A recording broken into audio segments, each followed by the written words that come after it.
Good evening and welcome to everyone. So we have Mr. Nandikumar from Hyderabad, Supicha Rao from Hyderabad again, and then we have Sunani Bhagwati from Delhi, and we have Alpa Shikre from Mumbai.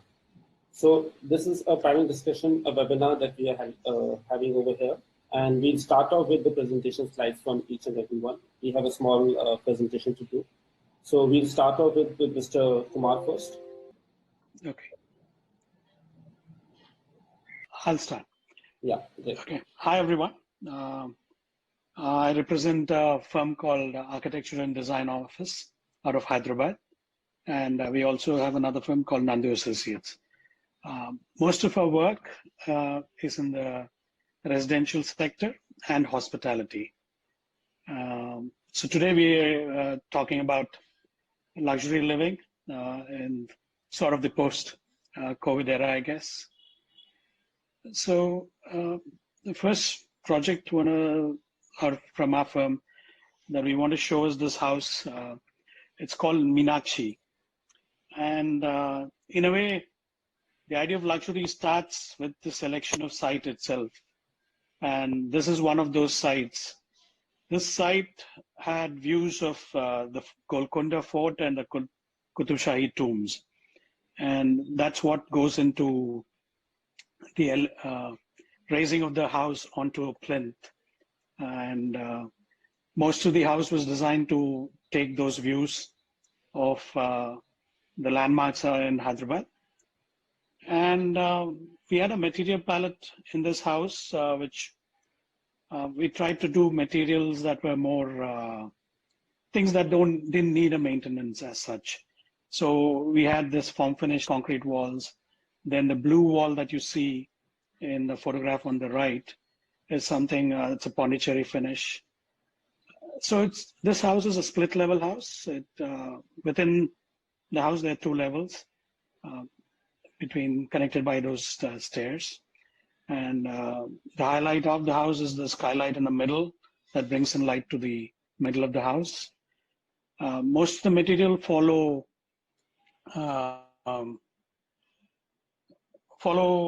the idea of using natural materials. So the flooring is granite and The bedrooms have engineered wood flooring, and most of the material, all the furniture and lighting elements, everything was procured locally here. And there are a lot of art that's been collected by the owner for a while. And our idea of design is to use passive design and look at a lot of natural light, and you don't need the lights during the day, essentially. So then I wanted to talk about what's important to us as a firm. These 2 slides are from around 2001 backpacking trip through Europe. And what I wanted to talk was about details which make up a lot of the efforts in design in the luxury segment. So the slide on the left, there's 3 different materials in the same frame. The titanium cladding, that's the Bilbao Museum by Frank Gehry. So you have this juxtaposition of stone cladding with titanium cladding connected through this glass element. That idea of putting different materials together and detailing it out is what thing. And the other one is one of my favorite details out of I.M. Pei's Louvre Museum. That beautiful railing, it's based out on a marble railing in the Milan Cathedral. And the beauty is in that scooping that stone out to receive that metal handrail. So detailing is something that appeals to our work. And this is another house. Again, Hyderabad has this topology and geography where we have these hillocks and we have vistas and views that we can utilize in design. So this house is designed with these pavilions that you see, that lit pavilions which look out onto the landscape and the views beyond. And so we have our vocabulary is pretty simple.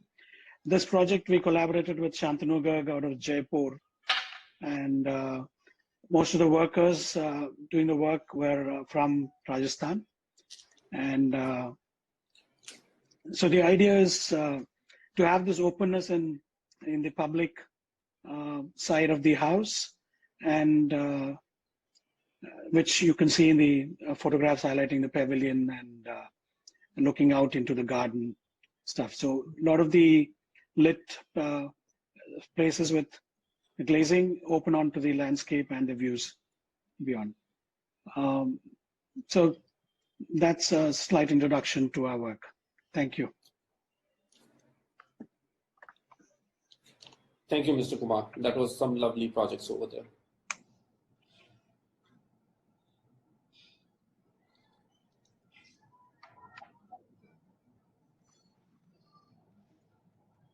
Supraja, would you like to take it over from here? Sure. Thank you.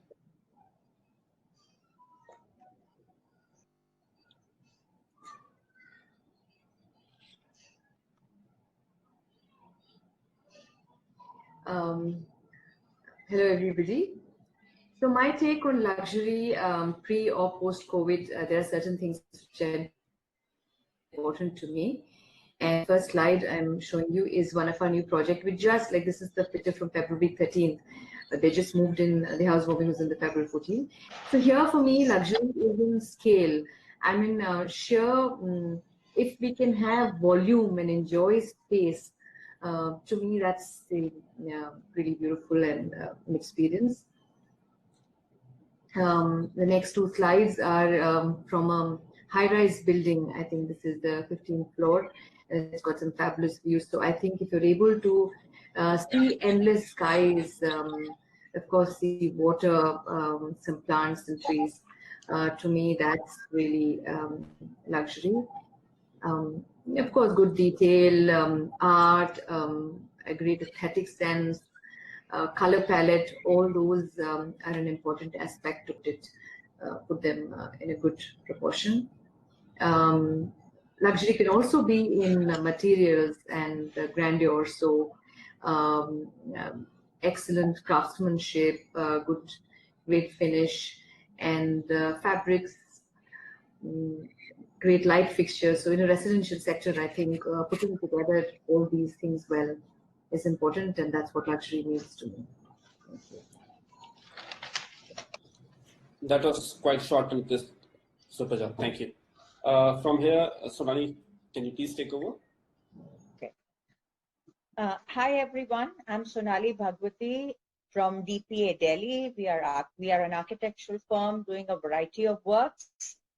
Talking about luxury, according to me, there are a few components that really consist of luxury. The common perception of luxury is, of course, big spaces, lots of bling bling, expensive branded furniture, and lots of crystal. But I think that's not, of course it's luxury, but that's not the only thing that defines luxury. According to me, true luxury comes from putting together a lot of things correctly. The first of all, of course, is the site selection. Now, a good site, an exotic site, certainly is an element of luxury. I mean, if you take the Bulgari Hotel in Bali, or if you take any of the Jeffrey Bawa hotels or homes, which are really in the midst of lush green rainforests or on cliffs overlooking the ocean, these are really exotic sites, and these do lend to a great deal of luxury. So how much you can merge the outdoors with the indoors, the design that really merges the two together seamlessly, wherein you transit from indoors to outdoors into the nature, into this exotic location that you have, is an element of luxury. How much you can bring the outdoors inside is also an element of luxury, in the sense that when you have small indoor ports forming, which are highly landscaped, which bring in a light within a large area. That itself is a element of luxury. So these are the things that relate to nature, the site, the location, and how we merge them together with our building that constitutes luxury. Next.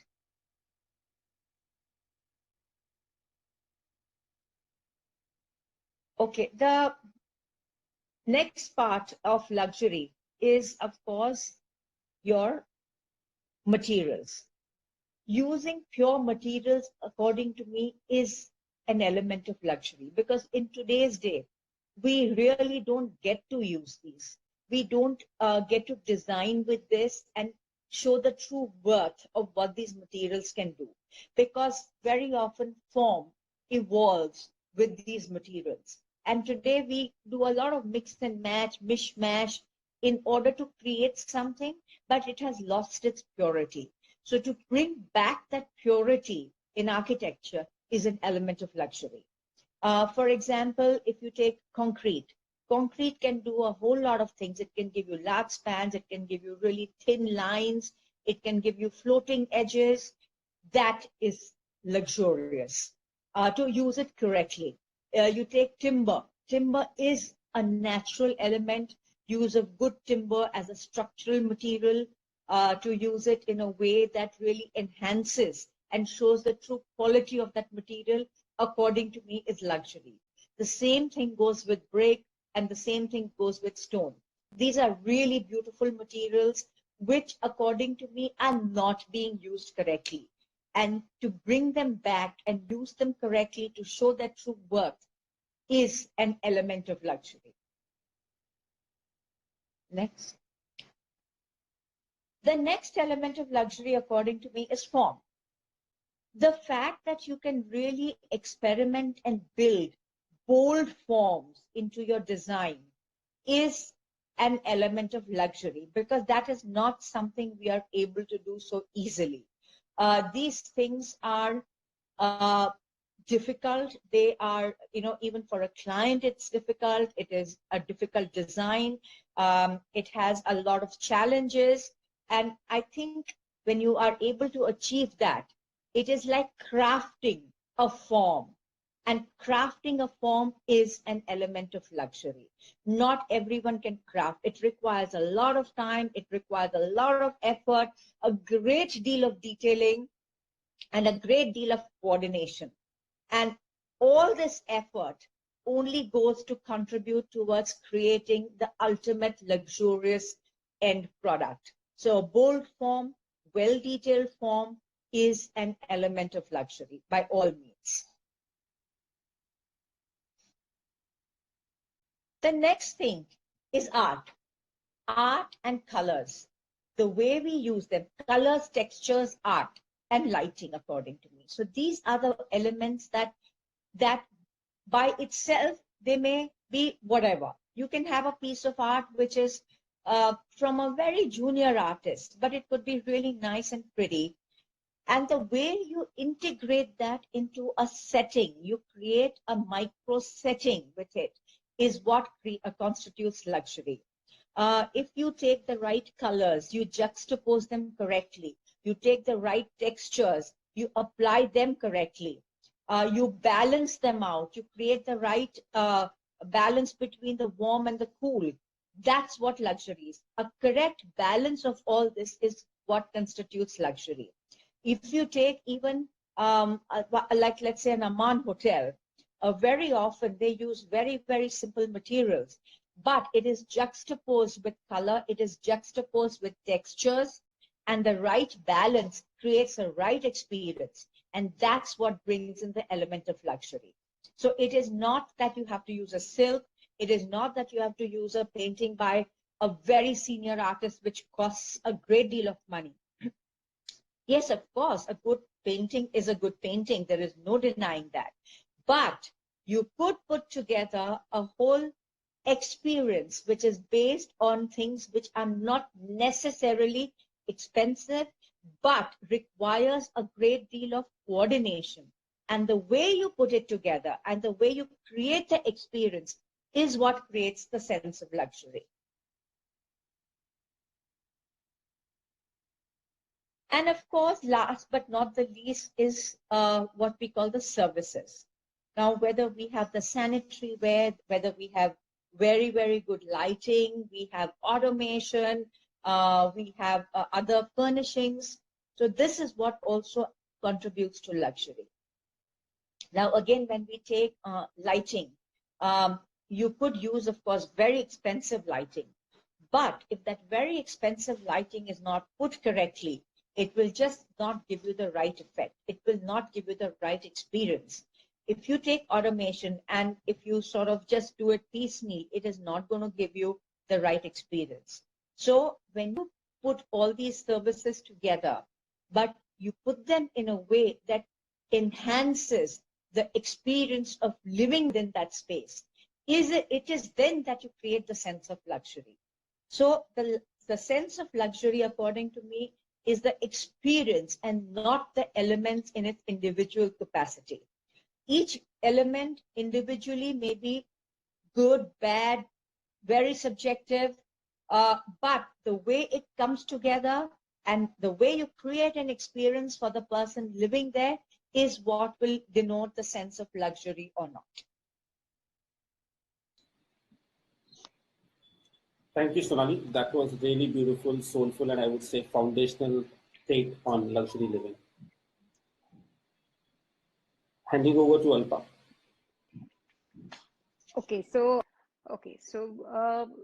Luxury to me is a very comprehensive and experiential high. It's all when you say or perceive something and say, wow, that is what is luxury. So it is not only to do with space, but it's about the experience. So if we talk about like in the aviation industry, we are talking about the experience in a first class cabin where you have a 180-degree reclining space where you can have a nice luxurious lunch or dinner or whatever is served to you, or you even have your own cabin shower. So that is the ultimate in aviation luxury, I think. So it is about the perception of the entire experience of that space. Even in automobiles, it's not only about the brand that defines luxury, but the experience in sitting into that car and feeling the leather seats or the automation of the windows going up and down, the sound system. So it is all a perceived luxury. It's not only about a brand or a thing. Now, when we talk about living, this is one of the buildings that we have designed.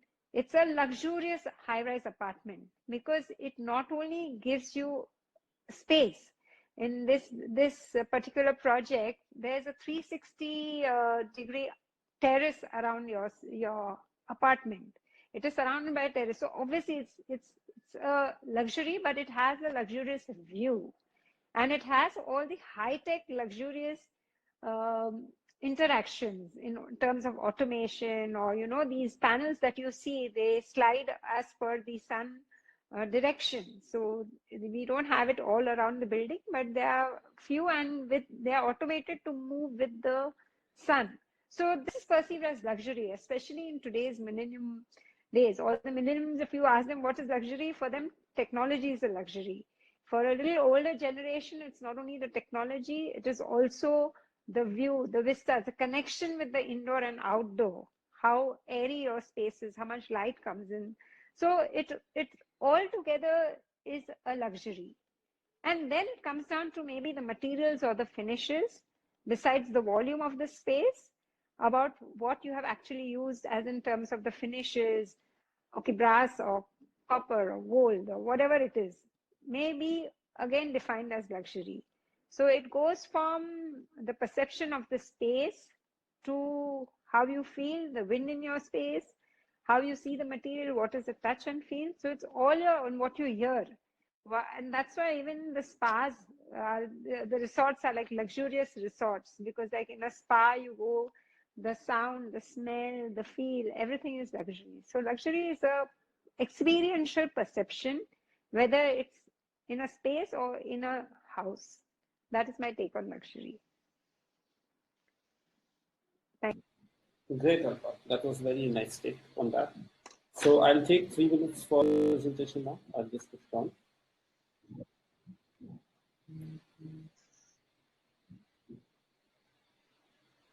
So hi all, this is Love Chaudhary. I represent Architecture and Design Studio. We are based out of Delhi, and our majority of work consists of high-end luxury hospitality spaces and residential spaces. For me, luxury is all about care. As Alba told, if you own a Bentley, if you own a Rolls Royce, the feel of the leather and the way it's been crafted, every detail has been taken care of. Similarly, if luxury should contribute to something, it's care. We attend to automation, we attend to beautiful furniture, we attend to nicer details, we attend to volume. What exactly are we giving our client is care. We care for their living. So for luxury living, I feel care is the utmost part that a designer, as an architect, we should take care of.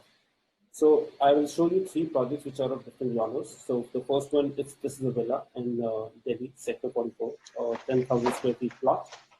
This image that gives me is it's a dynamic green space. So the balcony kind of opens up to a veranda, which is cantilevered on a double-like space, and then we have the screen in front. So we are kind of connected with nature, as Sonali said earlier. That it's about connecting the living to the non-living.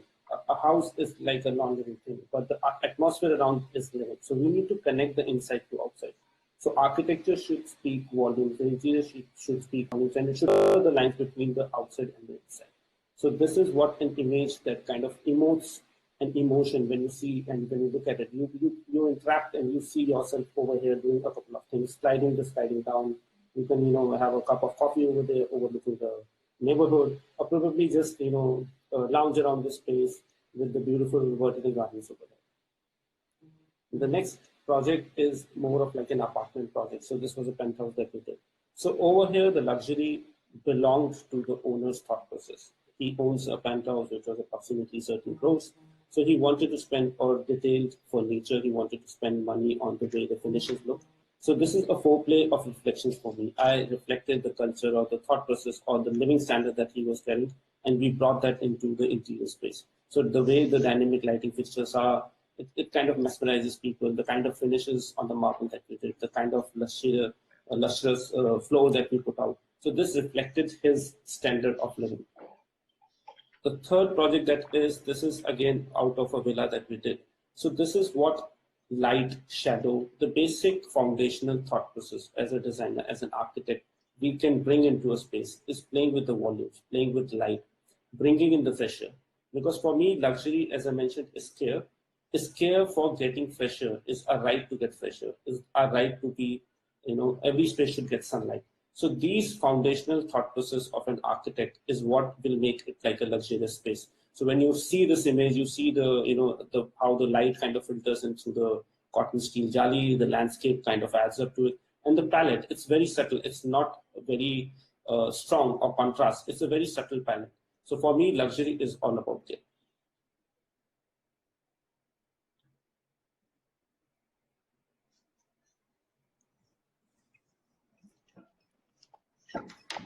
That is wonderful, luck. Really, some good work. Thank you, Suprajit. So I'll take the honor from here to have a few question and answers round. And to start off with a little icebreaker question, I can figure out, a lot of people, a lot of you are out there. Some are working from office, some are working from home. So this has been the new normal. We have made our homes, our office spaces as well. And this is new for designers and architects because we are someone who believe in the thought process of touch and feel.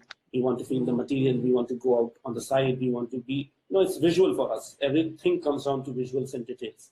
So what I wanted to know was, how did you transition from this thought process of working in an office with such a studio environment with collaborative people, bringing into your workspaces at home? And as designers, we got chances to design our own spaces. So I would take it from Mr. Kumar. What is your take on this? How did you transition? Okay. So we didn't really transition in, we were pushed into it. Okay. So I guess the weekend before we got into the lockdown, we got everybody to sort of mail the files over to themselves, each of the guys working on it. So that sort of helped us at least continue some part of the work. And we're not technically set out to be working from home, but then we figured out a method. We had a common Dropbox where we put in the files they're working on, exchange views there, and I've started sketching on the iPad. Great. So it's gotten me to have that sketching. So drawings come in as PDFs, we sketch over it and goes back to them. So we've been taking baby steps in trying to get this to work. It's not efficient across the board. Some people work well, some people aren't yet gotten to grips with it. And we're also starting to work, try to get back to work from this week on. Regarding space at home, I've never actually worked from home. I always went early and came back home really late. So this has been a total new change. And my wife's also working from home. That's another dynamic that you need to work around or work with. So we have those issues when both of us have calls. We'll have to find different spaces within the house to do stuff. So things like that. Yeah. Supraja, over to you. Supraja, can you hear us?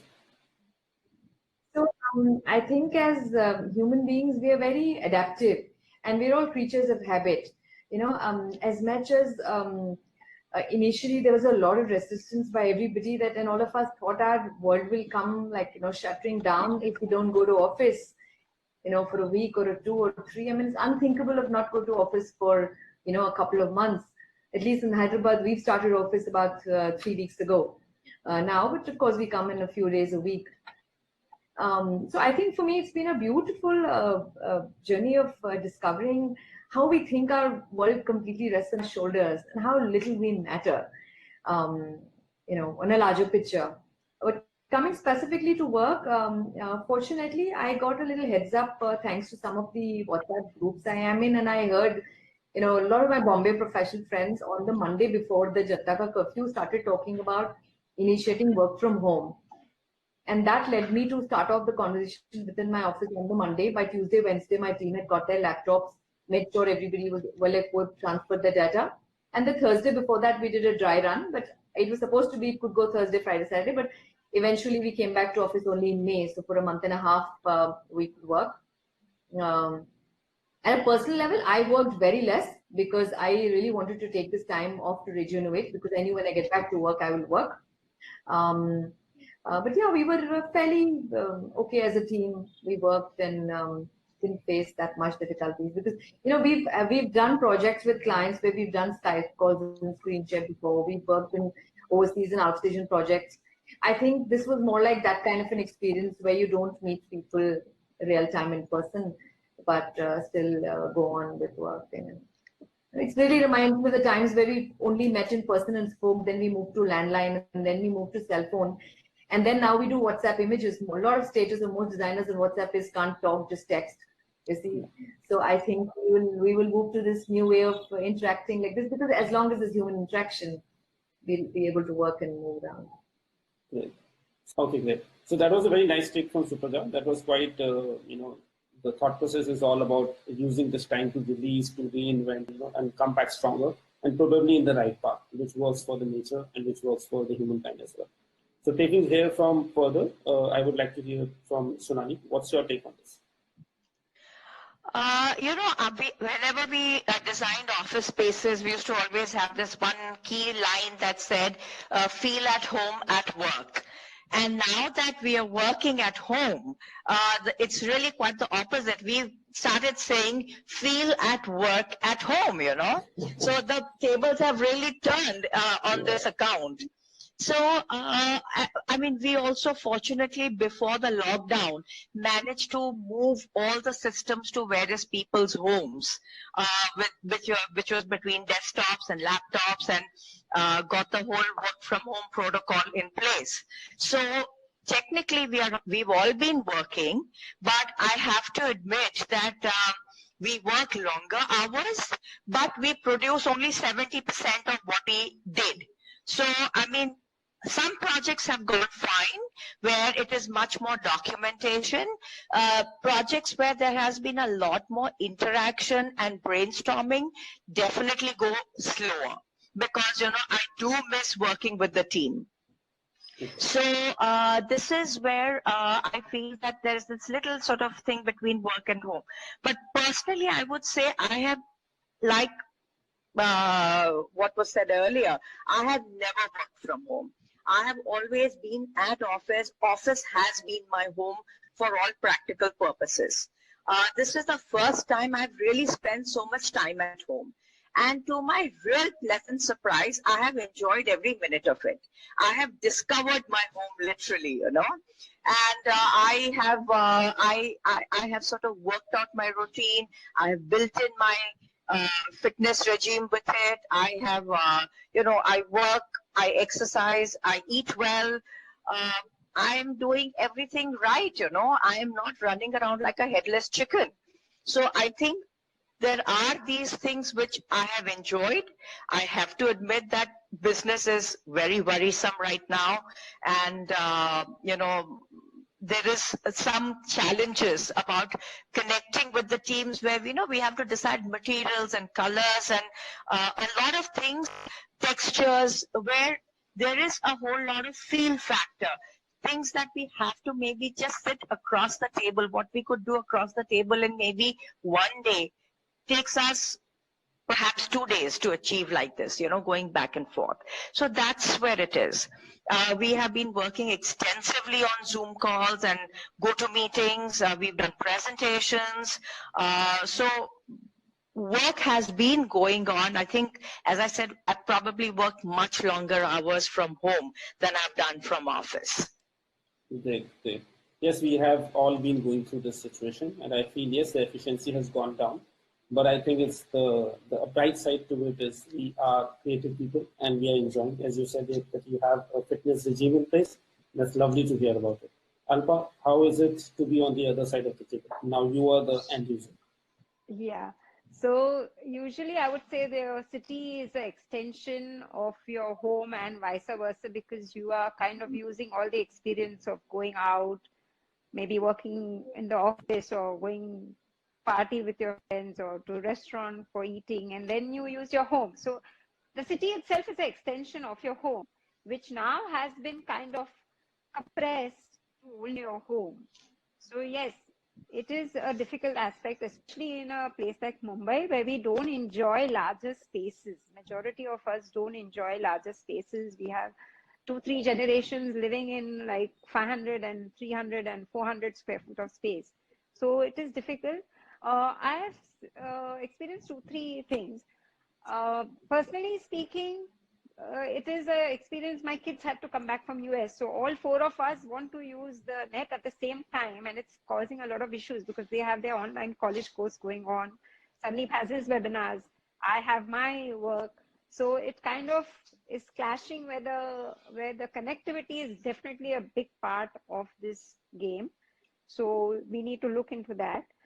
Reconfiguring the space. Again, we're not used all of us being at home at the same time and working at the same time. So yeah, carving out your own space to do your work, which is undisturbed, or, that is another aspect. From my staff's point of view, just about 10 days back, we have managed to get everybody on page with the online, their machines. And because Bombay suddenly went into a lockdown, few of about 20-25% could take their machines and all home, but not everybody could do that, because we have around 4 teams in our office, and out of that 2 teams have more site work rather than, drawing, because they're interior sites. They are much smaller than the large architectural projects which can be done online. There's a lot of emotional quotient for the female staff. I have a majority, quite a few female staff on my team, and they have to juggle their housework because there are no maids, no help, no external help. They have to stay at home the whole day. They have to do their kids' work because now schools have become online, so they have to, kind of help. So there's a lot of emotional quotient to this working at home. So yes, we have not achieved full efficiency, and like Sonali said, we are working more hours and getting a lesser in output. Yeah, but we are getting used to the concept, and we are waiting for us to go back. Although majority of the friends I have talked to in Mumbai have said they are not going to open their offices even after 8 June, which is supposed to be the day when we can start going to work, because they've said only 10%. And it doesn't make sense to open up the office and do all the extra paraphernalia for that 10%. So we are yet going to continue working from home, most of us. Okay, that was quite insightful. These are problems that we all are facing as architects, designers. My only thought process is yes, women rule the world for me. I really would tell that yes, you can juggle around a lot of things. I have my mother at my place. She takes care of everything. She does the whole, day in, day out course. And yet she is available for each and everything. And I can imagine, because I have a lot of female staff as well working with me. So taking care of things at home and then also working. So yes, it does affect, but that, it is a part of things that we have to understand. This will be the new normal for us. And it is a little sad, but that we are not able to go out, to work in office, because we are social beings as well. As architects, creative people, we are someone who would, like to interact and be in studios. It's like a collaborative process. As Sonali said, artworks, everything. It is all about visual thought process. So taking on from here, now we are all from different, horizons. We have Mr. Nandu from Hyderabad, Alpa is there from Mumbai, Sonali and me, we are from Delhi, Supraja is again from Hyderabad. So I just wanted, what do you think? India is a vast country. We have so much to offer in terms of languages, dialects, food that we eat. So graphically, coming to the thought process of a designer, how do you define a luxury living geographically? How does it come to, as a designer, that how to put in that soul of that place as a designer? So I would start this with Alpa. Alpa, what's your take on this? Yeah, so I come back again to my first, this of perception, because it is about the perception. In Bombay, we are not blessed with space. So luxury, like Nandu said, it starts with the site selection, because if a person has a 3 BHK, but it is on a higher floor with a higher ceiling, with a community that offers a lot of amenities, that itself is a luxury. Mm-hmm. I mean, that may not be the perception of luxury in Hyderabad or Delhi or Pune, even Pune or Ahmedabad, because their villa with the open space is a perception of luxury. I think the change here would be that if a house has an open balcony, a deck space, some extension of outdoors will become one of the luxuries in Mumbai, especially. Because after staying home for so long, people want to connect to the outside. And about 80% of the buildings here do not have any balcony space or any outdoor space.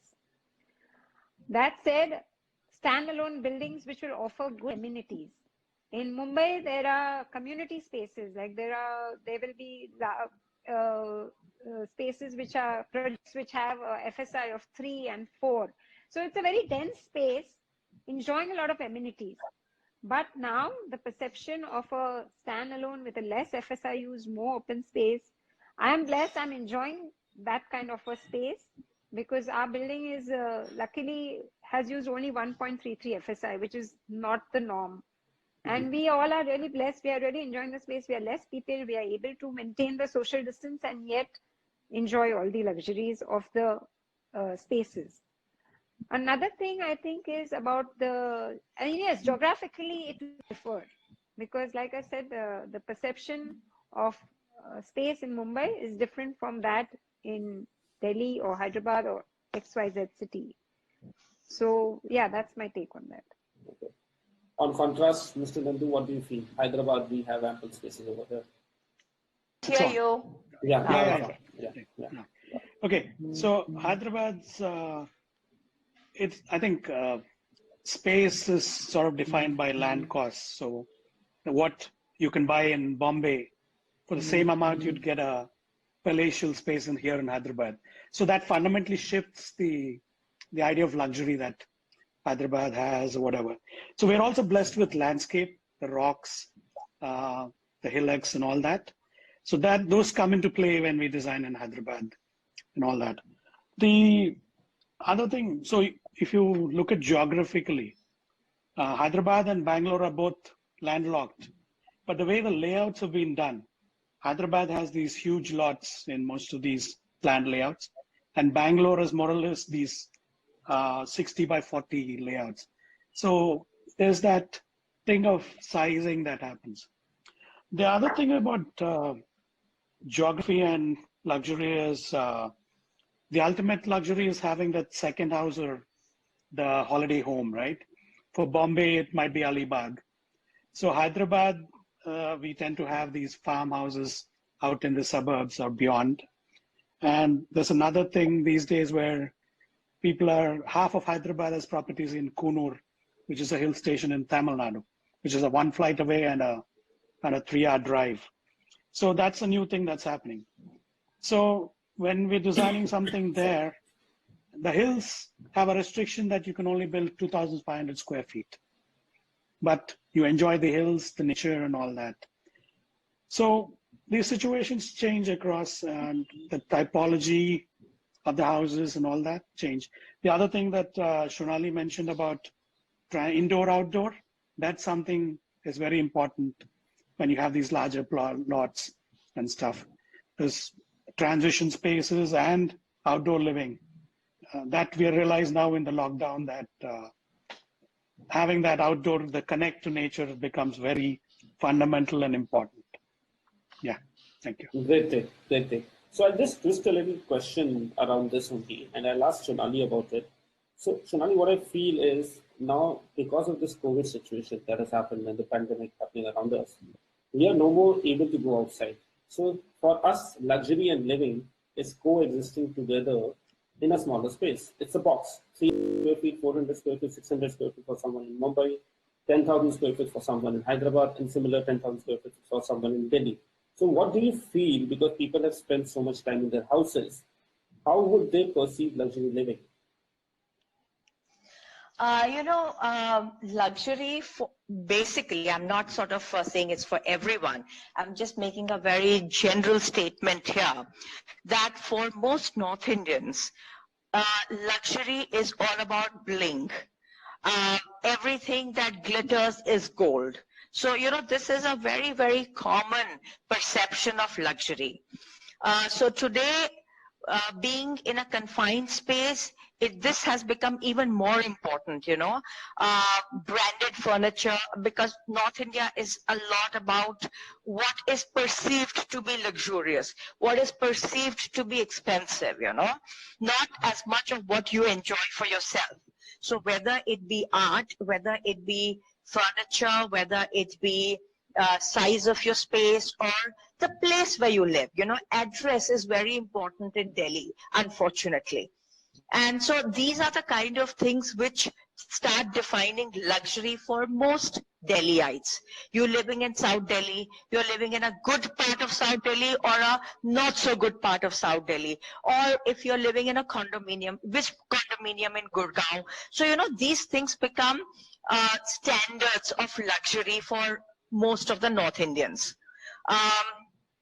In terms of the new sort of thing of luxury is the kind of lighting that you have. That has become extremely important because there is a sort of acceptance or a sort of education that has come in on certain aspects like this. Things like automation in your closed space, how slick you can make your closed space in terms of automation. Everything goes on your little pad or a little phone or Alexa or whatever it may be, So automation has become really as a perception of luxury. Lighting from makes which are known has become a perception of luxury. Furniture from brands has become a perception of luxury. I would say all these individually are very, very good. And sometimes they are put together very well, I have to admit, but not always. So that's where I have a little disconnect with it. But by itself, all these things have an element of luxury, which is very, very prevalent in Delhi. Things like fabrics, things like gardens. Gardens, living on a farm has always been, for the last 20, 25 years, been a big perception of luxury. the kind of farm you have. And then secondly, where is your farm located? The closer it is to Delhi, the higher sense of luxury it has, you know. Not that it matters how good it is, but because it is closer to Delhi, it is more luxurious. If it's within the Delhi Delhi sort of boundary, it's even more luxurious, you know. So these are the kind of luxury standards that most people in Delhi have, and that's what sort of gets sought after by most. So that becomes the aspirational sort of, this is what most people aspire. If you have this much, then that's the next part that you aspire for. Got it. Got it. Well said, Sonali. So I'll just add on to it. What I feel is, you know, as designers, as architects, it's upon us that we just, you know, this thought process of the society, we can kind of dilute it to the factor that as designers, we can create something very interesting in the urban context or a smaller context. And that can be the landmark for people. And we can take it from there. Because now what we have realized is whatever we might have around us, we would have second homes, third homes, you know, weekend villas to go to. But the cocoon that we had was our last home. So what mattered outside was nothing of help. What we were left with is the cocoon that we were in present living. So that is what would define the, you know, the further take on how exactly the living would match up with the luxury. So taking further from here, I would want to ask from Supraja, what do you think post-COVID and pre-COVID, how will spaces change? What would be the thought process of the people? What do you think as a designer would be an intervention you would like to bring in? So I think there will be a fundamental shift of, especially in India, when you make homes, the front elevation is very important. Your drawing room is very important. Your main door is very important. If you really see, people are looking so much at their house as it is perceived by outsiders. And so many times when you're having design discussion, all the time it is like, oh, what will everybody think? What will everybody say? I think fundamentally, now they will start saying that, what will I say? What will my family say? What will I appreciate? I'm hoping people would look, when they're designing their house, more from inside out than outside in. Because what a passerby is going to see vis-a-vis what you're going to see and enjoy. And I think also in India, there's always a huge importance in planning the drawing room, and I know how you can entertain, you know. And I think now the importance of what your bedroom has to offer, what your bathroom has to offer, what your study spaces or your home offices, you know, which like in India, however small a place is, whether it's a 2-bedroom apartment or a 10,000-20,000, there is some space defined for puja, for prayer, right? It's a cabinet, or a desk space which is private to be able to do con call and keep your things. That will start getting incorporated. I think people will start thinking a lot more about themselves. The me in the house and my family will get more important than the society and the peer pressure, or, you know, my friend made this, my brother made this, I'm hoping that would be a tad bit less, if not a lot more less. That should be a fundamental shift.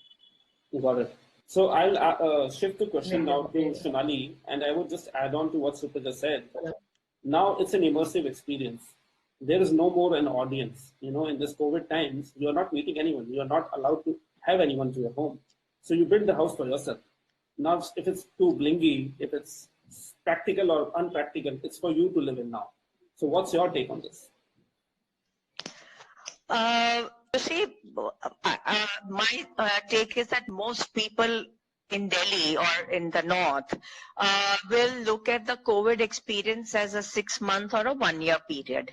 However, the house is going to be there forever, like 20 years, 25 years. Yeah. So they will not really, I mean, while they will look at their own comfort, which is all the gizmos and the practical aspect of it, they will not give up the idea of the visibility to an outsider, the branding that they need to present of themselves to an outsider. Because if it's not now, maybe eventually, maybe in a year's time, there will be some kind of a way where the social, even with a little bit of distancing, but some kind of socializing will recommence. So a house is not for now, house is forever. So that is going to be, while I guess they will take great deal of cognizance for their own comfort, which is a good thing. But the fact that a visitor will be coming at some point in time, if not now, maybe a year later, maybe 2 years later, and that they have to still present themselves as a brand will not go away. Okay. I wish that changes, because this should teach us something, if not like, living in the same thought process. So I'll just bounce it off to Nandu, and I would want his take. Luxury is also going to be defined by the affordability of it. You can afford it right now because you have 10 servants to serve you. But if you don't have them, then what happens to the house? Okay. So there's this example of food, right? Let me answer it through the food. Sure. So the globalization has bought us all kinds of stuff. You can get Korean sauces, Mexican condiments, all kinds of exotic fruit and all that, right? And suddenly COVID happens, all the shelves go empty. What do you get is your local stuff. So do you survive? You can absolutely survive, and we're probably doing it better, right? So that we'll have to relook at the mechanics of material and all that stuff that's going to happen across the board. So we might have to, in the near term, look at hyper-local material, maybe, even workers being, though that whole IGBC thing about material from within 100 kilometers or whatever naturally happens in a way. So this whole migrant worker thing and all that, there are going to be a lot of fundamental changes that will happen. But at the same time, I don't know, as Sonali said, the bling coming back after 2 years. There's a reason the Hyderabadis are called the Punjabis of the South. We do the same kind of bling, right? So we all need to rethink the way we do things, but let's hope we don't go back to the old normal. We are somewhere in between. Yeah. Okay. Right. So So continuing on to what Mr. Nandu said, geographically being local is a thought process, and as per the green, timelines is building from whatever we have in 100 meters of us. I would just want, as designers, asking from Alpa, that what do you think the weather, the climate, what we have outside defines what we will do inside as designers? How soulful as a designer do you create a space, and how do you interact with your client, telling him that this is what the weather is outside, this is what is inside, overlooking the thought process? How do you go about luxury over there? How do you perceive luxury to them, and how do you explain it to them? Okay, so when it's an individual client, when we're talking of residence, it's a very personal space. Each one has a different perception of luxury, or as choices of colors, fabrics, anything to touch and feel, which is their home, because it's such a personal thing. So when we start designing, first of all, we understand from them what their lifestyle is, which is very important, from where they are, from where they have come. So it is about them. The house has to speak about them. And this is where the difference, I think, in Delhi and Bombay is, where, like Sonali said, Delhi is all about the brand and showing the people what they are. I think in Bombay, whenever we have done residence, whether it's luxury or whether it's a small residence, it's all about themselves and how they want to live in the space, what their personality is. So a lot of the choices of the color, materials and all comes out of interaction with the client and their story. That said, many a times it is also driven by the amount of light that comes into the room. Because yes, we have a lesser light, we will not go in for a cooler palette, we'll go for a little brighter palette. Whereas where we have a lot of light, we have the luxury of choosing from warm and cold. So to a certain extent, the color schemes are decided about with the perception of what the light and ventilation in the room is.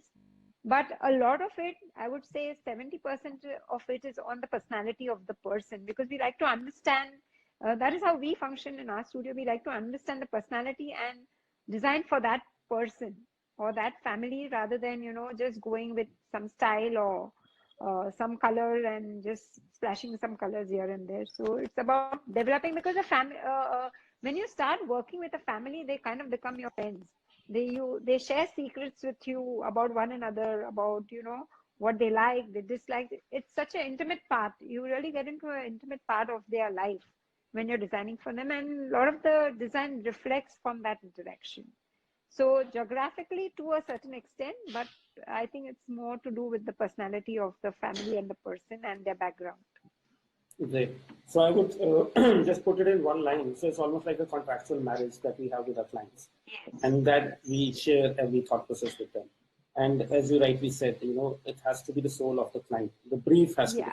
And just a further thing, yes, then comes the luxury of the element of, you know, choosing the switch, like she said, the switches, the automation, or the upholstery, or the light fitting. Yes, then it is defined by materials. Yeah, but initially the design is by the soul. Okay. Sonali, what is your take? Like, how do you infuse that, you know, soul of a geographical place into, so it does not look alien into that part? So if you're building something in Delhi, it does not resonate to something in Mumbai or Hyderabad. How do you choose that? How, as a designer, is it different? You know, this is where a lot of hand holding with the client is required, because very often you have clients which have aspirations which are out of some other planet sometimes, you know. But you really have to hold their hands and veer them very, very gently, where you keep telling them it's really their idea, but you sort of veer them into a direction which is much more sensible, which is practical, which is appropriate, and even gives you an opportunity to create the right design for them, you know. So that is what is really important. So I would say Delhi is strong sun, harsh, very harsh summers, harsh winters. So, you know, things like orientation is very important when we have the option for thermal comfort. North side gives you really even white light. South side gives you a lot of warm light. So, you know, these are the aspects which become very important in a location like Delhi. Verandas are very nice to have. You know, the integration of greens, because greens also bring you a lot of thermal comfort in the dry summers. So that becomes very, very important. Purity of materials to me is extremely important. And that's something which one wants to bring in, because Delhi has access to good stone, good brick. So to bring in the purity of materials is important to me personally. So I think orientation, you know, bringing in sustainability, because we really don't have the resources. We are still coming, I mean, we are very, very fast heading towards Bombay in terms of space and luxury of space. So I think it's important for us to make sure that whatever space that there is, we utilize it correctly, we give it the optimum kind of, you know, functionality, and still give it the oomph that the North Indian client is really looking for, because that oomph is really, really important. Minimalism is not in the vocabulary of a North Indian client.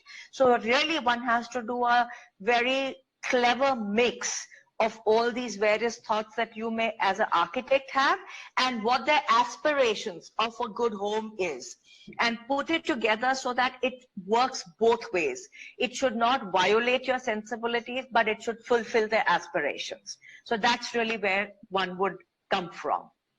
I think we all resonate with you, because clients can be, you know, like hyperactive child, and they can run around everywhere, and you have to handhold them and guide them that this is what should be for them and not for, it should work for them. That is what it is. So taking further the cue from that, so luxury by common people, because we all have high-end clients and we have mid-segment clients as well. Luxury for common people is understood as brands, commodities, and consumerism, right? But whereas living is a sense of emotion and a state of being. So how do you think as a designer, you differentiate and come about it and make it like one? So I would put it up to Nandu. Nandu, what's your take? Like luxury is a far-fetched thought and living is something it's like right now. So how do you integrate the two? So what we are living with is living with constraints, right? But constraints are also what gets you creative solutions from designers, craft people, and all that. It's always a constraint that's got you something new. So let me explain this with some examples from our neighborhood, right? Yeah. So I hope I'm going to refer to Pakistani serials, right? I hope we've all seen one of them. So the difference between a Pakistani serial and an Indian serial is resources, right? So they don't have the garish sets. They don't have the garish makeup that we have, but they get to the essence of what it is. It is storytelling, right? So they get to the essence of it. So same thing will happen to design and everything. Coming closer to our field, so you take Sri Lankan architecture and work.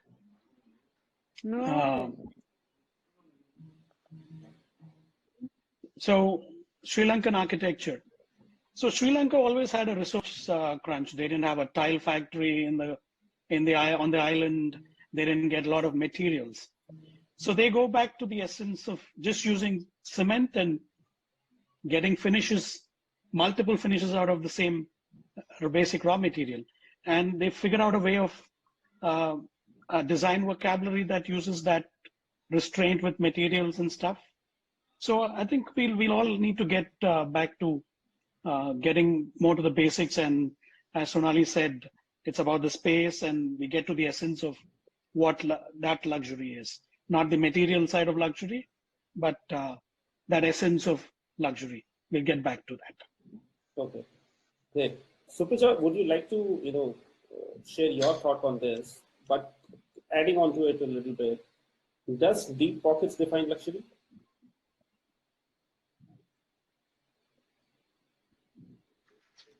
So I think the word luxury is something which is difficult to between sourcing and affording, then it becomes luxury. If everybody has it, it's no longer luxury, right? So whether it's a large piece of, like, in Hyderabad, in Bombay, in Delhi, it will be, first will be the location of your house is located, is the address, the scale is the same, that makes a difference. So I think deep pockets definitely have a very close relationship with luxury. It can be a very nice place, but not necessarily luxurious. So luxury is attached with money, and it is, if everybody has it, it's no longer a luxury. I totally believe in that. People will shift to something else. Like in smaller towns, people look at the nearest city. Like I think in the States, the towns in Telangana look up to Hyderabad, and whatever is happening here is luxury for them. Whereas in Hyderabad, I mean, Nandu, you could completely correct me on this. I think it's so fashionable in Hyderabad to have a designer from Bombay or other cities, because again, you are not something everybody can easily access, right? I mean, so then I'm sure from people in Bombay and all, they were sourcing stuff from Milan long before other cities sourced that much. It was a lot more population. So it's definitely got to do with deep pockets. I have no doubt in my mind. And it's very aspirational, and it will continuously keep shifting. Like Fagnama Palace, back in the day, they had their chandeliers from, UK, Oscar brand, I think sold maximum chandeliers in India, and Hyderabad is filled with those chandeliers. So yeah, Nandu, anything on Hyderabad and luxury? I think you covered it. Okay, Great. I would just like to, a little contemplation for all designers and architects out here and people who would listen us. So I'm just asking, like, for a normal person, roti kapda makan is a thought process, right? It's a luxury. Everyone cannot afford it. We realize in these times, the migrant workers who are moving from one place to other. For them, as Suprita said, coming to a city which offers job was luxury at that time.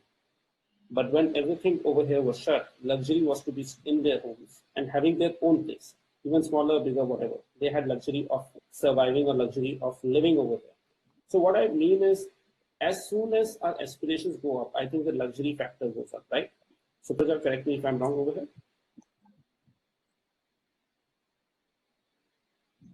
No, it keeps elevating your luxury. What I thought, what I wanted at 10, what I wanted at 20, change at 30, it continuously keeps changing. One this thing, always want to up your standard of living, your quality of life, because our life is all about consuming. It's not really about upping our journey of soul. It's really, the journey is more physical. Mm-hmm. You know?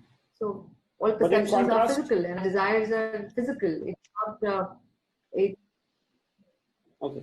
In contrast to that, I'll just ask, let's say we all have, It's we are about. Can you hear me now? I lost you there.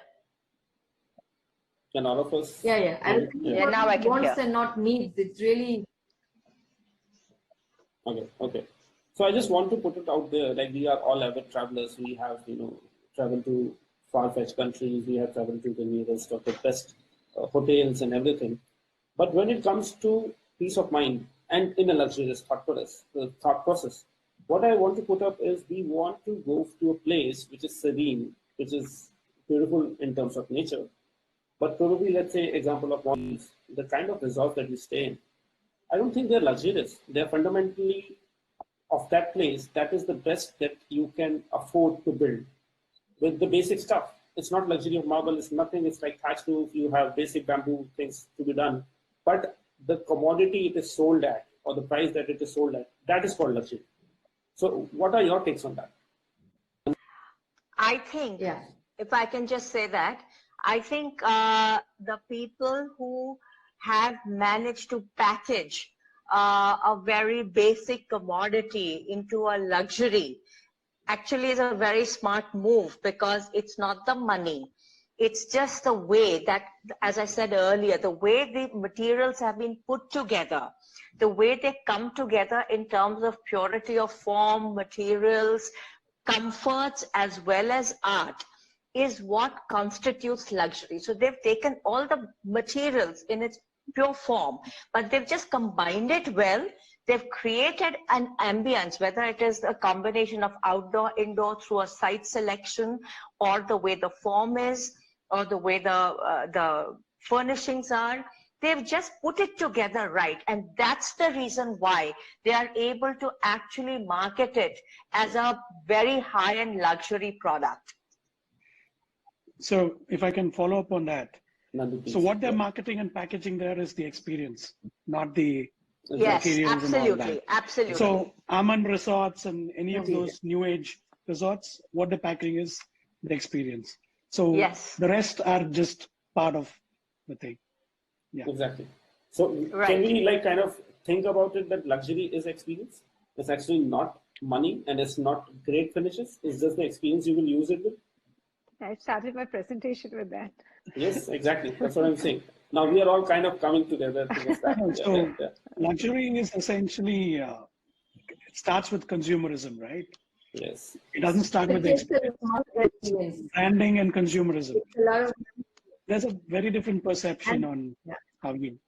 No, so I'm just saying, let's say Sonali and we have been in Delhi and we are doing a lot of, Punjabi clients and, they are, high value clients for us. And they come in and they say, I want a Versace hood, or I want something like this, So how does a designer play a role? If he has to go and buy something from Versace, how would Sonali and I would help? Versace would design it for itself and put it out there, right?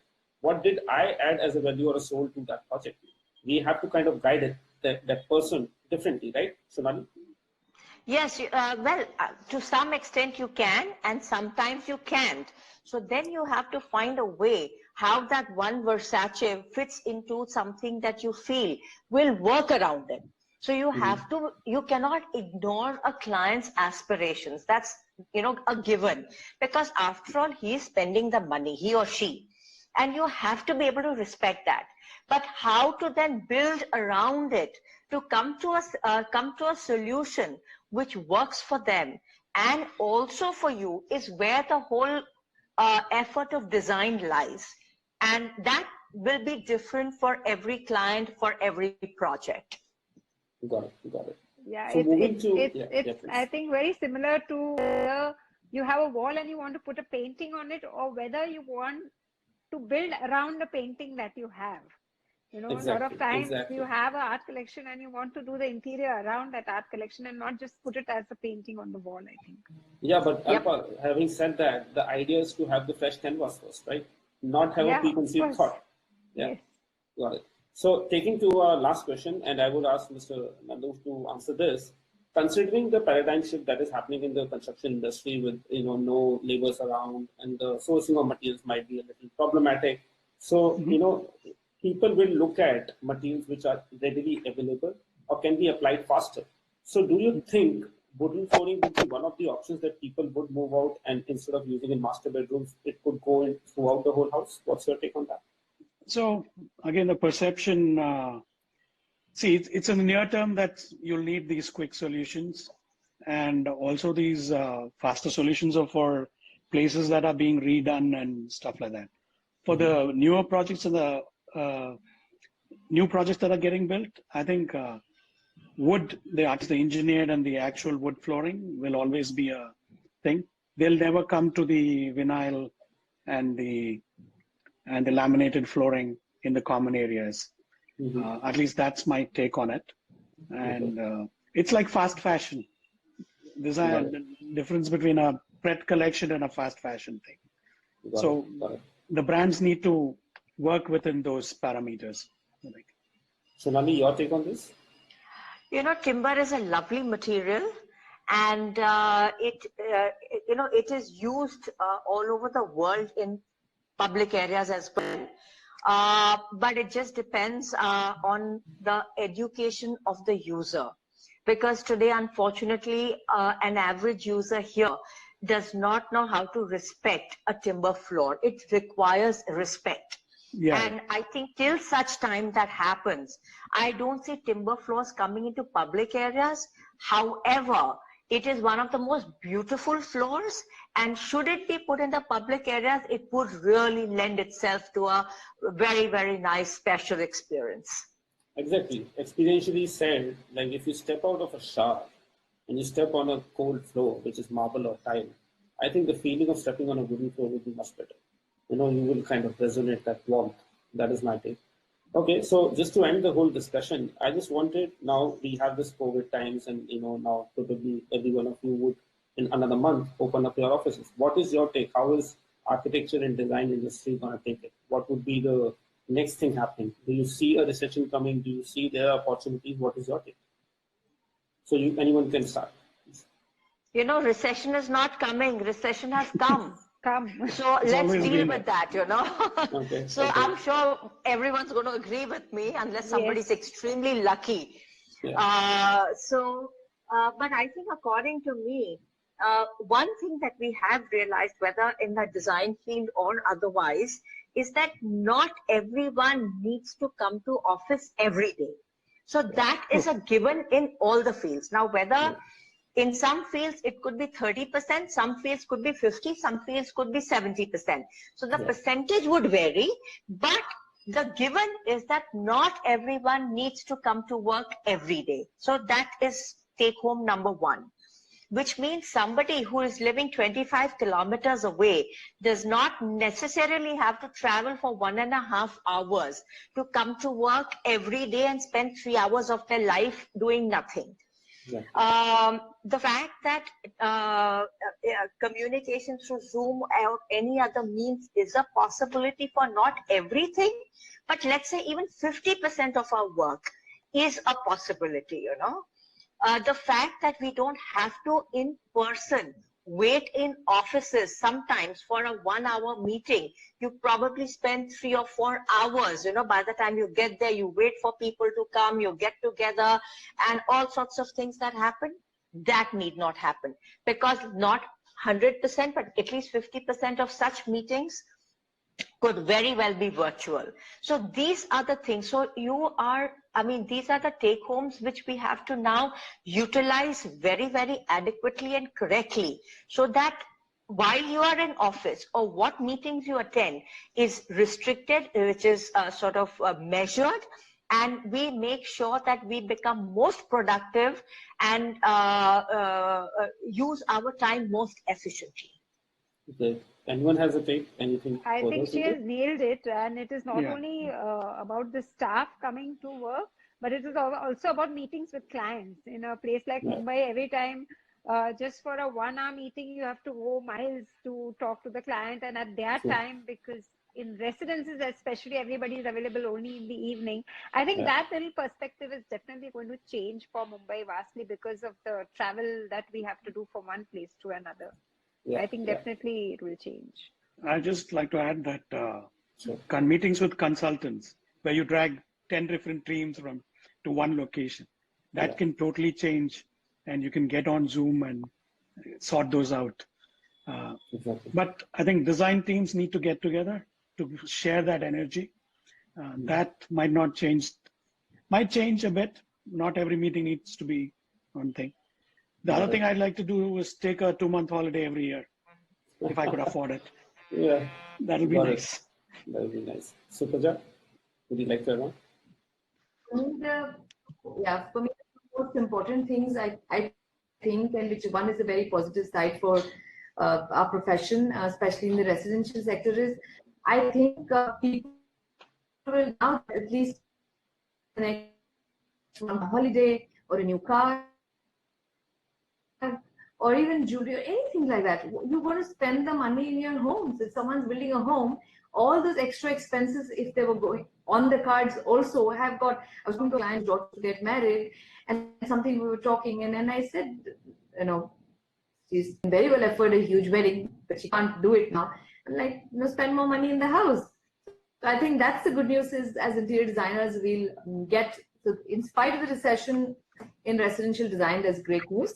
And the other thing is, I personally believe that, this whole 24/7, working 24/7, I always believe that the TV shouldn't have come from the living room to bedroom. The email shouldn't have come from the desktop to laptop to the phone. I think I'm hoping that people, having spent this kind of time with themselves and their family, will realize that there should be a line to draw for work. And, like Sonali said, she's fitted in more physical exercise. With me also, to meditate twice a day, to work out twice a day, to cook my own food, has been my dream. And I feel a little one step closer to my dream than just working. So I'm very hopeful that COVID will teach us good lessons, and we will mend our ways of I think how we're living currently. You kind of stole all the words that I wanted to say. That I think recession is a thought process, because this time has created so many possibilities. Anything, and you take from Godrej to DLF, whatever, people were having that luxury, but they could not use that luxury. Now they realize everything is within the compound wall that they have to build it. So apartment people came up to me and they're asking to build homes for themselves in a parcel of land. The same thought process, people have spent so much time at their homes, they have the kids, their house chores, and then work from home is also happening for the man in the house. They need separate spaces. It cannot happen at the same time. So there will be probably extensions or alterations. As designers, we'll be asked how it can be worked out. So I see opportunities right over there. And yes, just Nandu said, consultant meetings and all this. I think now people will respect each other's time and their time as well. There has to be a time for the work. There has to be time for family. There has to be time for a creative output for ourselves as well. So having said that, this was a lovely interaction, having you guys over here, and I thank you all for your great views and the presentation. And I hope everyone stays safe, and let's look forward to it. Let's be more creative. Thank you for having us. Thank you all. Thank you. Thank you very much. Thank you.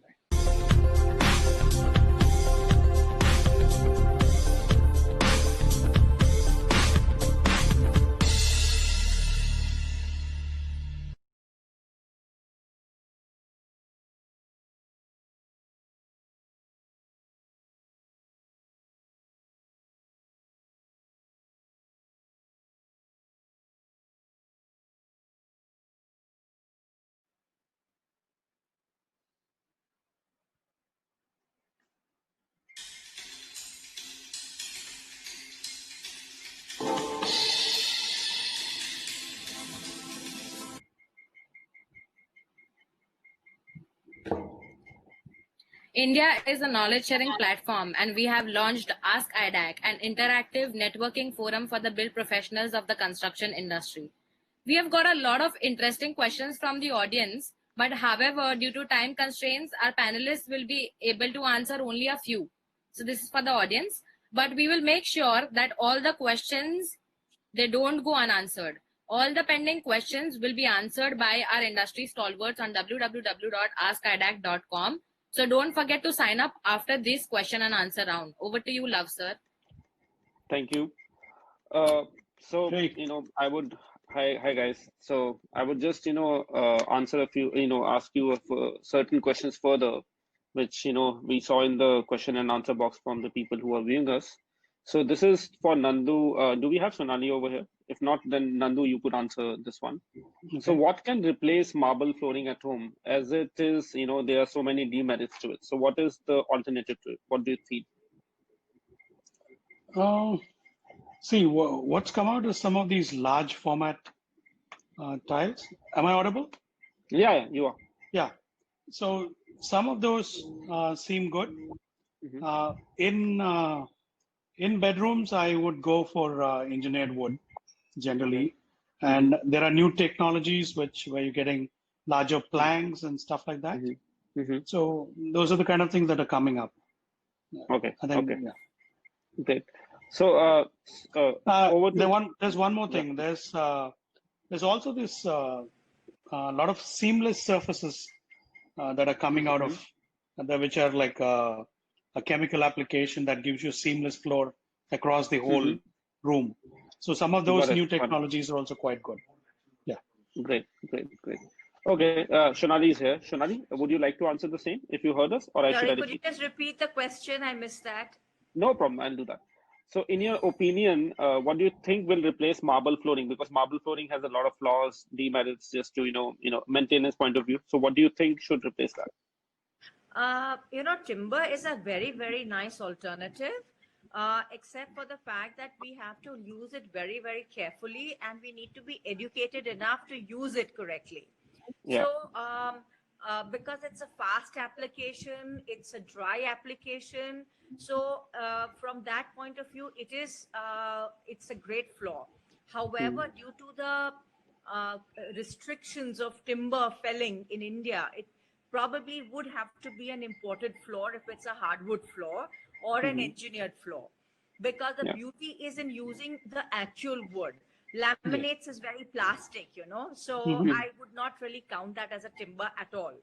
And since we have restrictions with Indian timber, it would have to be necessarily a imported floor. But I think there are so many nice options available. So that is definitely one option. Other option, of course, is things like tiles, we have really a very good variety available, locally made. Also tiles are much faster in terms of its application.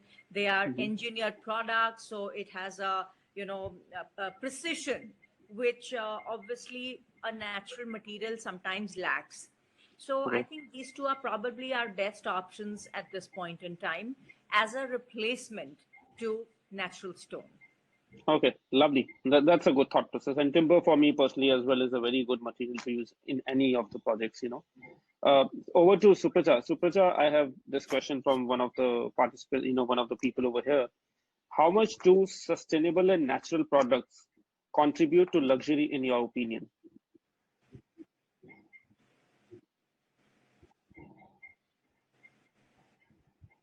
So, in India, for a while, currently, luxury is so related to literally imported products, machine-made products. But the definition is slowly shifting to handcrafted, handmade, and natural materials. Like I remember in textiles, cotton, India did not give much of a heed to cotton or linen, right? I mean, after linen got so fashionable, now quality cotton, now khadi is suddenly luxury. Khadi wasn't luxury at one time. So I think natural and handmade materials is going to be the next luxury. It's not fully caught on as much. It is still a lot of machine-made And of course, a lot of being in the north of India, like Sonali said, which natural materials don't have. But the way forward, I would think, is natural as well as handcrafted. Lovely, lovely. Alpa, what's your take? If say, like, in your opinion, do luxury elements come in from expensive products? Alpa, I think your audio is off. I Yeah. think. Yeah, great. Luxury elements is not necessarily expensive products, and very much like all of us panelists are on the same thought level. That natural products are very luxurious if used in the right manner. So Okay. it is not about the expense, but how you use a particular material. And like Supraja just said, handicrafts. We are blessed in India to have lovely artisans all over India. Each part of India has a different different artisans who is, you know, they are handicrafts. In fact, we used all these in one of our luxury design residences, and it was selected for WAF. And the judges over there, they loved the fact that Indian handicrafts were implemented in each and every space of that house, and that is why it kind of was shortlisted as one of the finalists. So I think using handicrafts, natural material, very much like all my other panelists have said, is the new luxury. The expense, the branded goods, the bling will always be there, but I think people are moving more towards more natural materials and things like that. Okay, great. You being in Mumbai, I just wanted, like, what do you think is the flooring that you would recommend on a weather which has a coastal platform over there? So what would be the flooring that you generally recommend to your clients? Okay, so in a house, if you are talking about, I think all kind of flooring will work, because a house is a very it is a controlled environment as such. That said, yes, maybe in the public areas you will not go in for a natural wood. In Mumbai or in coastal regions, because of the humidity levels, we may not go in for natural wood, but the engineered woods are all treated nowadays, and they are in certain formats which are insect free and moisture resistant. So maybe in the more private spaces, definitely you can go in for even wooden flooring.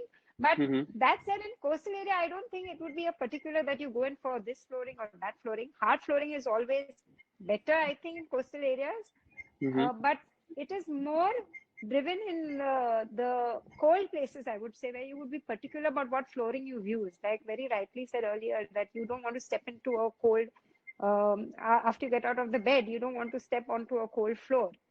So I think it is more to do with the weather in cold places where you have to be more particular about what flooring you use. In the coastal, I think everything would work, except for natural hardwood, probably. Because nowadays so the you're wooden saying floorings have reached a new high with all the engineering. All the engineering, got it. Yeah. So, Mr. Nandu, I would just say, have you ever used any of, like, the new SPC and the LVTs, which are vis-a-vis wooden flooring? Have you done something, any projects in that thing with those products? Not yet, but we've done the engineered wood is where we've done the last few projects. Yeah, we've looked at samples. We've been looking forward to using them, but we haven't used them yet. Okay. We also have a question, which is I'll throw it out there to everyone to answer. That why are Indian designers not designing patterns or more wood flooring designs like international designers are? So what's your take on that, Supraja?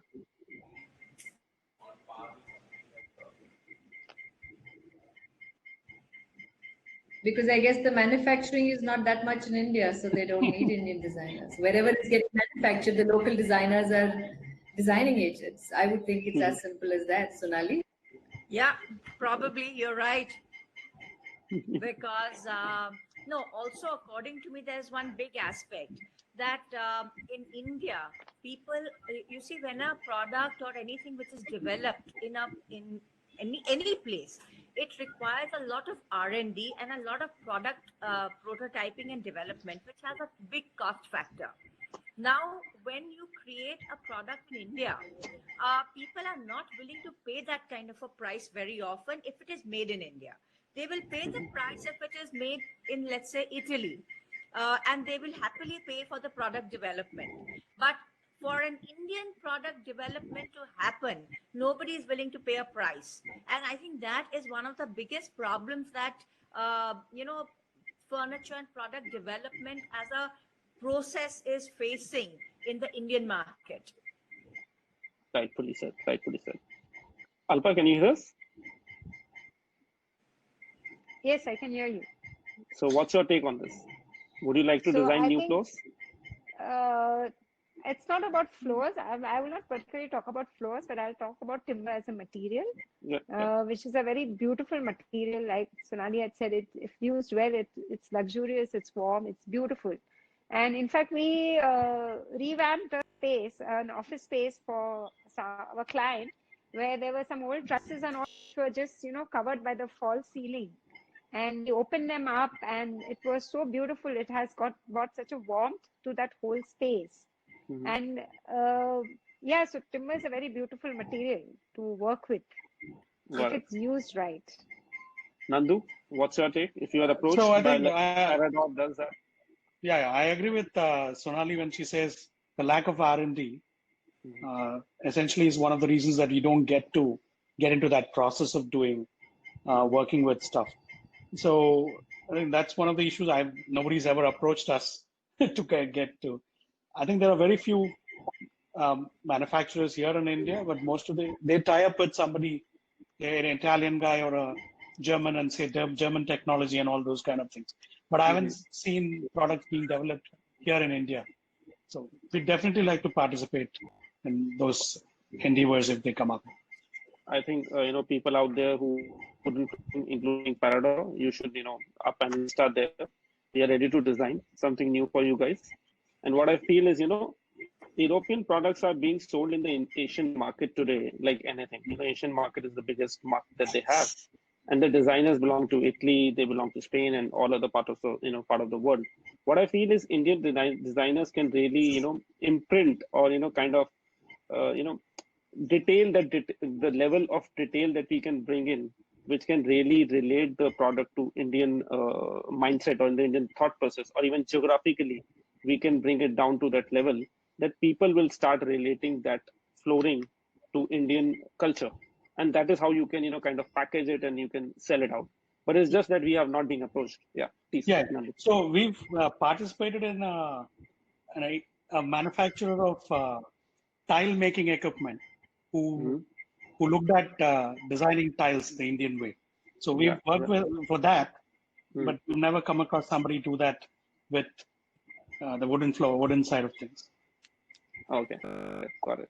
In fact, we have, sorry, but we have done this wooden floor designing with very much European manufacturers. In fact, just before the lockdown, I was in Italy and we had gone to a wooden manufacturing factory.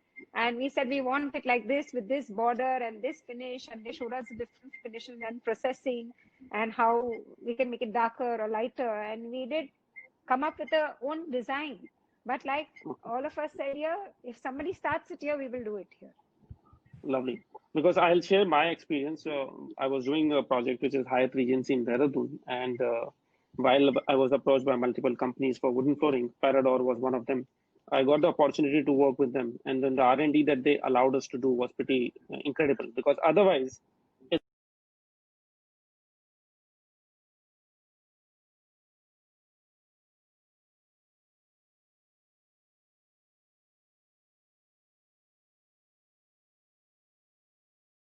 give us this much business to start developing that product for you. I think at some point, numbers and design can or should get unrelated. Otherwise, design will never be able to grow. And that's, I think, a challenge all of us designers are facing. That we just get so governed by numbers from all sides. Yeah. Exactly, because these European designers are designing it. They are not selling it out. They're creating a package which will be ultimately sold out. So it's the same for us as well. So the parameters remains the same. It's just in the Indian context or the Asian context, we are asked to give that much of the business, or that much of the requirement has to be fulfilled. So they go back to the R&D then. So I feel this can pretty much change. So anything, we are almost done. I think we have taken a lot of questions and everyone has, contributed to their time. So Supraja, would you like to, I see you raising hand over So I there. was thinking, Sonali, on those lines, on what she's saying, I think it's always economies of scale which are related to manufacturing, and the luxury will be having bespoke, having designs in small quantity, and you can get it made. I think there will be bespoke is the new luxury to me, and not just buying things off the shelf. If you need 500 square foot, it comes at a certain price because there's a cost to manufacture a smaller, in a machine-made setup. So bespoke is also a luxury and is the new luxury, actually. It is Exactly. absolutely the new luxury. And I think also, as we said earlier, local and regional is also one of the luxury now. Yeah. It's Great. necessary for now. Yeah, I think keep creating an experiential sort of a situation which is aspirational. It provides the right experience and it uses the local nuances, produce, products. Putting it together is probably the way the new luxury would be perceived. Got it. Got it. Anyone wants to add on to what Sonali said? I think we should stop with Sonali's. Great. That was great one. Over to you, please, Devanshi, please. A big thank you for the colossal knowledge shared this evening. It is an absolute honor to hear of its first hand from none other than professionals like you all.